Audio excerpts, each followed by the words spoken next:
దేవుడు ఎరిగిన వారందరూ బాగున్నారు కదండి, వాళ్ళందరూ సంతోషంగా ఉన్నారు, వారందరూ చాలా బాగున్నారు. నాకే ఎందుకు ఈ కష్టాలు, నాకే ఎందుకు ఈ ఓటమి, నాకే ఎందుకు ఈ లోట్లు అక్కర్లు, ఈ రోజు గడిస్తే రేపు ఎలా అని ఆలోచించుకునే పరిస్థితులకు నేను వచ్చేసాను. నా భర్త నన్ను వదిలేశాడు, నా భార్య నన్ను వదిలిపెట్టేసి, నా పిల్లలు హేళన చేసేస్తున్నారు. పోనీ ఉద్యోగం అంటారా, అది ఎప్పుడు ఉంటుందో తెలియట్లేదు, ఎప్పుడు ఆ ఉద్యోగం పోద్దో తెలియదు.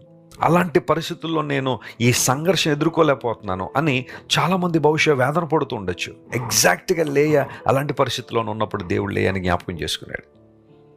నువ్వు ఎంత ద్వేషించబడుతూ ఉంటావో, ఎంత నలిగిపోతూ ఉంటావో, ఎంత అణిచివేయబడుతుంటావో అంతగా దేవుడిని ఆశీర్వదిస్తాడు. Do you know that? అది దేవునికి లక్షణం. ఇశ్రాయేలు ప్రజలు అణిచివేయబడే కొలది అత్యధికంగా ప్రబలారు అని నిర్గమకాండం 1వ అధ్యాయంలో మనం చూస్తాం. ఫరో వారిని అణిచివేస్తుండగా వారు డెవలప్ అయిపోతున్నారు, అణిచివేస్తుండగా అభివృద్ధి పొందుతున్నారు.